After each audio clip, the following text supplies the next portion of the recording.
कि जब महाशक्तियां काम करना बंद कर देती हैं तो इंसान को अपनी बुनियादी वृत्ति इंस्टिंक्ट पर लौटना पड़ता है। महाखंड, जंगल के नियम और शिकारी का हृदय, लॉज ऑफ द जंगल और हार्ट ऑफ द हंटर। अध्याय 143, सुबह की आहट, द विस्पर ऑफ डॉन। भाग 1, खतरे की घंटी। स्थान, वो सुरक्षित गुफा, जंगल के किनारे। समय, सुबह के 4:30 बजे, ब्रह्म मुहूर्त। 10,000 ईसा पूर्व की सुबह आज की सुबह जैसी नहीं थी। सूरज उगने से पहले आसमान नीला नहीं बल्कि बैंगनी पर्पल होता था। हवा में इतना ऑक्सीजन था कि सांस लेने पर फेफड़े फूल जाते थे। गुफा के अंदर सन्नाटा था।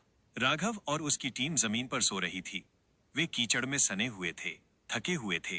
प्रताप, जो हमेशा चौकन्ना रहता था, अचानक उठ बैठा। उसने अपने कान खड़े किए। क्रैकल, स्नैप, जंगल में सूखी टहनी टूटने की आवाज। प्रताप ने धीरे से राघव को हिलाया। बॉस, उठो। राघव हड़बड़ाकर जागा। क्या हुआ? ओरियन आ गया? प्रताप ने अपनी उंगली होठों पर रखी। आवाज सुनो। गुफा के बाहर दूर से इंसानी आवाजें आ रही थीं। इधर देखो, निशान, नदी के पास। ये ओरियन के सैनिक थे। वे रात भर नहीं रुके थे। वे शिकारियों की तरह गंध सूंघते हुए आ रहे थे। रोहित भी जाग गया। उसने ल्यूमिना, जो अभी भी कमजोर थी, को देखा। राघव, हम यहां फंस गए हैं। अगर वो गुफा तक आ गए तो हमारे पास भागने का रास्ता नहीं है। राघव ने तुरंत फैसला लिया। सामान उठाओ। कोई आवाज नहीं। हम पिछले रास्ते, गुफा की दरार से निकलेंगे। ओरियन के पास टेक्नोलॉजी नहीं है, लेकिन उसके पास संख्या, नंबर्स है। हमें उनसे दूर जाना होगा। भाग 2, मूक पलायन, द साइलेंट एग्जिट। वे गुफा के पीछे एक संकरी दरार से रेंगते हुए बाहर निकले। कीचड़ ने उन्हें पत्थरों के रंग में मिला दिया था। वे झाड़ियों के पीछे से देख रहे थे।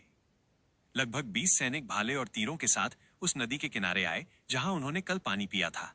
उनके साथ एक साइबर हाउंड, रोबोटिक कुत्ता था जिसकी बैटरी अब खत्म होने वाली थी, इसलिए वो लंगड़ा कर चल रहा था। सैनिकों का लीडर चिल्लाया, तारांकन राख मिली है, वो यहीं कहीं है। राघव ने इशारा किया, आगे बढ़ो। वे झुककर बिना पत्तों को हिलाए जंगल की गहराई में चले गए। रोहित का दिल जोर जोर से धड़क रहा था। एक गलती और वे सब पकड़े जाते। अध्याय 144, भूख का सफर, द जर्नी ऑफ हंगर। भाग 1, अंतहीन जंगल। वे घंटों चलते रहे। सूरज सिर पर आ गया था। गर्मी बढ़ रही थी। अब वे जंगल के उस हिस्से में थे जहां पेड़ कम थे और सवाना घास का मैदान शुरू हो रहा था।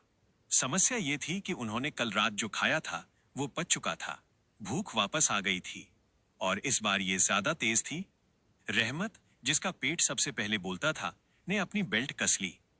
यार राघव, इंकलाब जिंदाबाद तो ठीक है, पर पेट में चूहे कबड्डी खेल रहे हैं। अगर मुझे अगले 1 घंटे में खाना नहीं मिला तो मैं घास चरने लगूंगा। अनन्या, मेरे पास बीज हैं, पर उन्हें उगने में वक्त लगेगा और मेरी ग्रोथ पावर मिट्टी की नमी पर निर्भर करती है, जो यहाँ कम है। ल्यूमिना, जो रोहित की पीठ पर थी, मुझे भूख नहीं लगती, लेकिन मैं तुम लोगों की धड़कन सुन सकती हूँ। तुम सब कमजोर हो रहे हो। राघव ने पसीना पोंछा। चलते रहो। पानी की आवाज आ रही है। जहां पानी होगा वहां बस्ती होगी। जहां बस्ती होगी वहां खाना होगा। भाग 2, धुएं की लकीर। दोपहर के 2 बजे। गर्मी अपने चरम पर थी। वे एक छोटी पहाड़ी पर चढ़े। सामने का नजारा देखकर उनकी जान में जान आई। दूर, लगभग 2 किलोमीटर आगे, एक गांव विलेज दिख रहा था। यह हेलियोस जैसा हाईटेक शहर नहीं था। यह एक आदिम गांव था। गोल झोपड़ियां जो मिट्टी और फूस की बनी थी। चारों तरफ लकड़ी की बाड़, फेंस। बीच में आग जल रही थी और उससे सफेद धुआं उठ रहा था। और हवा के साथ उड़कर जो खुशबू आ रही थी, वह भुने हुए मांस और जंगली जड़ी बूटियों की थी। रोहित, भाई, वो देखो, जन्नत। मुझे खुशबू आ रही है। कोई चिकन तंदूरी बना रहा है। प्रताप, चिकन नहीं, शायद हिरण होगा, पर जो भी है खाना है। राघव, सावधान रहना। ओरियन के डर से लोग अजनबियों को मार देते हैं। हम भिखारी बनकर जाएंगे, हमलावर बनकर नहीं। अध्याय 145, अरण्यक माइनस जंगल का गांव। भाग 1, स्वागत या चेतावनी। वे गांव के गेट पर पहुंचे। उनके कपड़े फटे थे, चेहरे पर कीचड़ और दाढ़ी बढ़ी हुई थी। वे सचमुच बंजारे लग रहे थे। गेट पर 2 पहरेदार खड़े थे। उनके हाथ में पत्थर की कुल्हाड़ियां थीं। राघव ने हाथ जोड़े, शांति का प्रतीक। हम यात्री हैं, रास्ता भटक गए हैं, पानी चाहिए। तभी गांव के अंदर से एक भारी आवाज आई, दरवाजा खोलो। एक आदमी बाहर आया। ये गांव का मुखिया, लीडर था। कद 6 फीट 5 इंच। शरीर किसी चट्टान जैसा मजबूत। सीने पर शेर के पंजों के निशान थे। पहनावा बाघ की खाल और गले में बड़े पत्थरों की माला। आंखें शेर जैसी पीली और भेदने वाली। उसका नाम भैरव था। भैरव ने राघव और उसकी टीम को ऊपर से नीचे तक देखा। उसने प्रताप को ध्यान से देखा। एक योद्धा दूसरे योद्धा को पहचान लेता है। फिर उसने ल्यूमिना, जो कपड़ों में लिपटी थी, को देखा। भैरव, तारांकन, तुम हेलियोस के लोग नहीं हो। तुम्हारे हाथ मुलायम हैं, रोहित और राघव के, मतलब तुम मजदूर नहीं हो। तुम्हारी आंखें डरी हुई नहीं हैं, मतलब तुम गुलाम नहीं हो। कौन हो तुम? राघव, हम सिर्फ भूखे हैं। हम उत्तर की तरफ जा रहे हैं। क्या हमें थोड़ा खाना मिल सकता है? भैरव ने अपनी कुल्हाड़ी जमीन पर टेकी। इस जंगल का नियम है, जो काम नहीं करता वो खाता नहीं। मुफ्त का खाना सिर्फ मरे हुए जानवरों को मिलता है। अगर खाना चाहिए तो उसे कमाना होगा। भाग 2, रोहित का मजाक और शर्त। राघव, हम काम करने को तैयार हैं। क्या करना होगा? लकड़ी काटनी है, पानी भरना है। भैरव मुस्कुराया। उसकी मुस्कान में चुनौती थी। लकड़ी तो बूढ़े काटते हैं। आज रात गांव में दावत है। हमें मांस चाहिए। मेरे शिकारी जंगल में जा रहे हैं। तुम उनके साथ जाओगे और अपने हिस्से का शिकार खुद पकड़ोगे। रोहित, जो अब तक चुप था, घबरा गया। शिकार मतलब जानवर मारना? रोहित ने अपने हाथ देखे। सर, मुझे तो चींटी पकड़नी भी नहीं आती। वो भी उंगली से फिसल जाती है। आप शेर भालू की बात कर रहे हो? हमसे नहीं होगा। हम बर्तन मांज लेंगे, झाड़ू लगा देंगे। भैरव जोर से हंसा। उसकी हंसी बादलों की गरज जैसी थी। चींटी नहीं पकड़नी आती? तो फिर तुम जिंदा कैसे हो, छोटे आदमी? फिर भैरव गंभीर हो गया। जंगल कमजोरों के लिए नहीं है। या तो शिकार करो या शिकार बनो। फैसला तुम्हारा है। राघव ने रोहित के कंधे पर हाथ रखा। हम करेंगे। हमारे पास कोई विकल्प नहीं है। राघव ने भैरव को देखा। हम तैयार हैं। अध्याय 146, शिकार माइनस जंगल का आतंक। भाग 1, गहरा जंगल। आधे घंटे बाद राघव, प्रताप, रोहित और रहमत भैरव और उसके 5 शिकारियों के साथ जंगल में थे। मीरा, अनन्या, ल्यूमिना और जिम को गांव में बंधक मेहमान के तौर पर रखा गया था। जंगल घना और डरावना था। सूरज की रोशनी जा रही थी। परछाइयां लंबी हो रही थीं। भैरव सबसे आगे चल रहा था। वो पत्तों के हिलने की आवाज से बता देता था कि वहां कौन सा जानवर है। भैरव रुका। उसने जमीन पर एक विशालकाय पंजे का निशान देखा। यह निशान किसी सामान्य जानवर का नहीं था। भैरव फुसफुसाते हुए, तारांकन महाव्याघ्र, स्माइलोडॉन सेबरटूथ टाइगर। यह इस जंगल का राजा है। एक अकेला बाघ जो 10 आदमियों को मार सकता है। रोहित के पसीने छूट गए। सर, हम खरगोश नहीं पकड़ सकते? खरगोश भी टेस्टी होता है। प्रताप, चुप कर रोहित, फोकस कर। भाग 2, हमला। अचानक झाड़ियों में हलचल हुई। हवा का रुख बदला।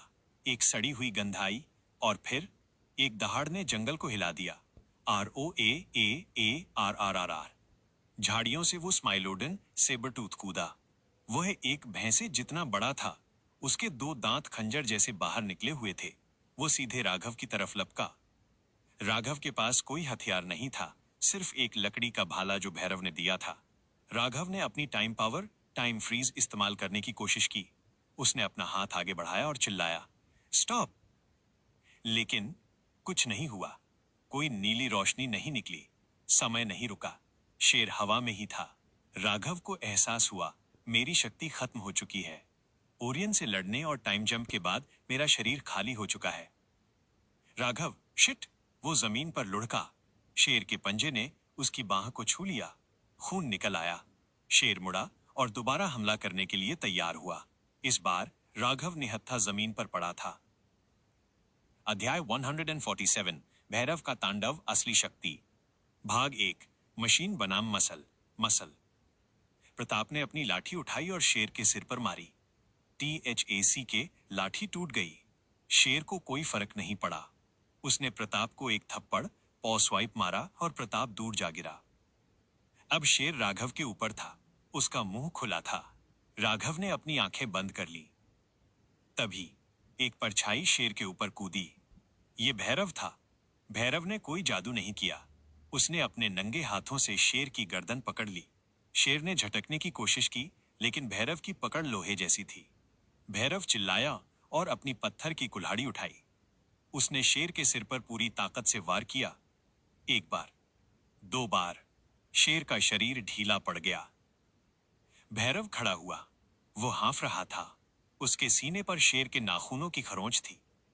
उसने मरे हुए शेर पर अपना पैर रखा और जंगल में दहाड़ा। यह जीत की दहाड़ थी। भाग 2 सबक।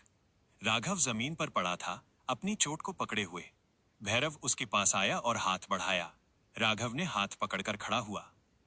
राघव, शुक्रिया, आपने मेरी जान बचाई। भैरव ने राघव की आंखों में देखा। तुमने जादू करने की कोशिश की, है ना? राघव चौंक गया। क्या? भैरव, तारांकन मैंने देखा। तुमने हाथ उठाया जैसे तुम हवा को रोक सकते हो। हेलियोस के लोग ऐसा करते हैं, लेकिन यहाँ जंगल में जादू नहीं चलता। यहाँ सिर्फ हड्डी और हिम्मत चलती है। तुम्हारी आत्मा मजबूत है, पर तुम्हारा शरीर भूल गया है कि लड़ना कैसे है। तुम मशीनों पर बहुत निर्भर हो। राघव ने सिर झुका लिया। वो सही कह रहा था।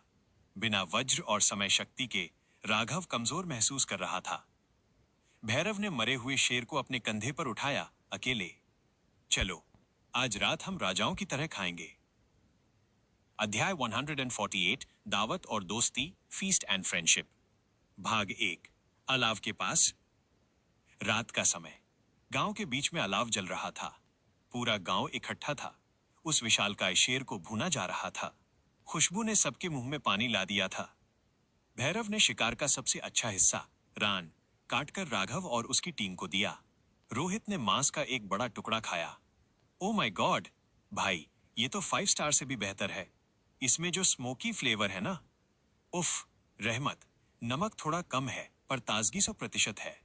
भैरव उनके पास आकर बैठ गया। अब वो मुखिया नहीं, एक दोस्त लग रहा था।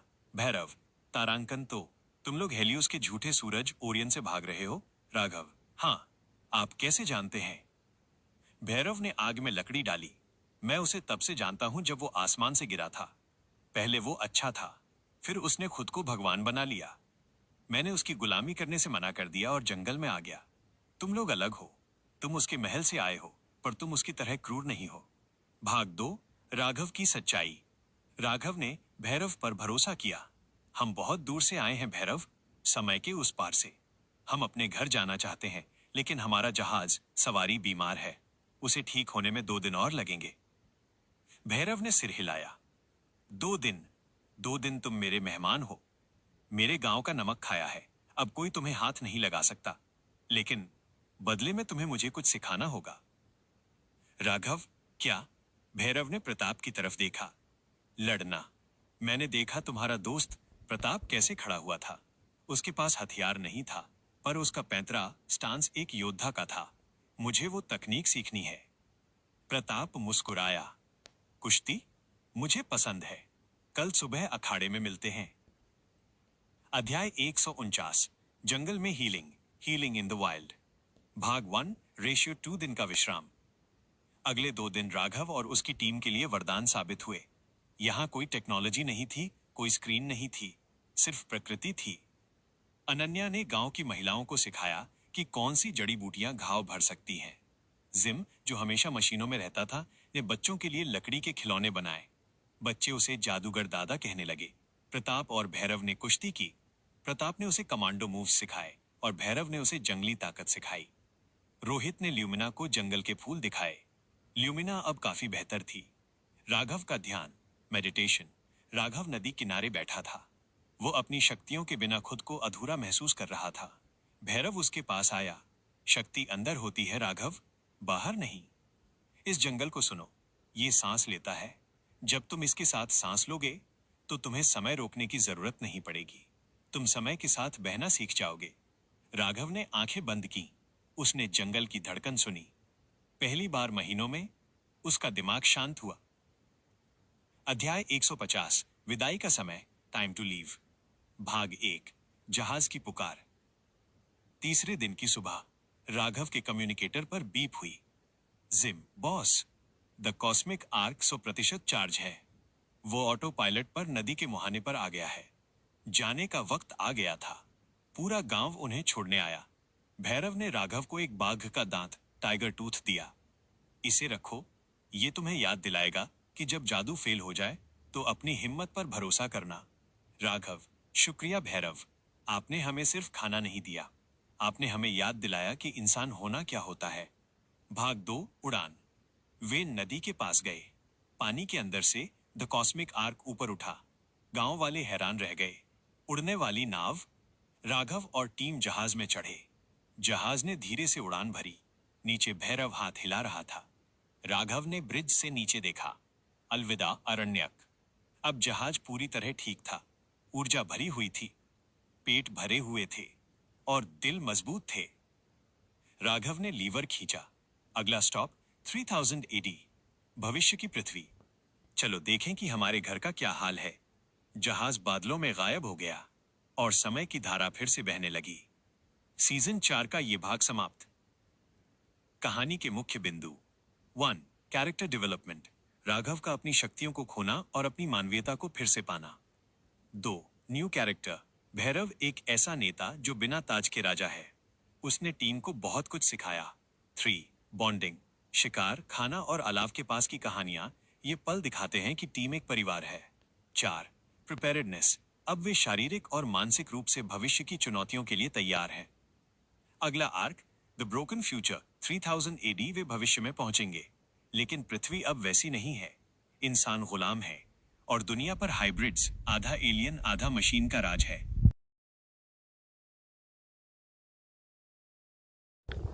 सो भाई जो आप क्या नाम वीडियो देख रहे हैं, जो कहानी देख रहे हैं, वो क्या नाम मैं ही बनाता हूँ। और भाई क्या नाम किसी की मैं क्या नाम ना तो कॉपी करता हूँ ना किसी की पेस्ट करता हूँ। तो भाई ये वीडियो बनाने के लिए काफ़ी मेहनत लगती है। बस खाली आप सब्सक्राइब ना करो कोई दिक्कत नहीं है, चलेगा, आराम से मजे लो, देखते रहो। पर क्या नाम भाई एक लाइक और एक कमेंट तो कर ही दिया करो, थोड़ा सा मन अच्छा हो जाता है। क्योंकि जब आप मेहनत करते हो ना और आपको कोई लाइक करे या फिर कमेंट करे तो थोड़ा सा अच्छा लगता है। बस यही मेरा क्या नाम बोलना है, वो ज़्यादा कुछ बोलना भी नहीं है मेरा। और आज हम भाई साइट इन्फेक्शन के लिए आए हैं और ये कुछ साइट है पूरा पूरा कॉपर बटन बना हुआ है, अभी फटने वाली है अभी हमारी इस साइड पे। तो ठीक है भाई, राम राम सभी को, सत श्री अकाल, अस्सलाम वालेकुम। भाई कृपया करके क्या नाम थोड़ा सा कमेंट कर दीजिए कर।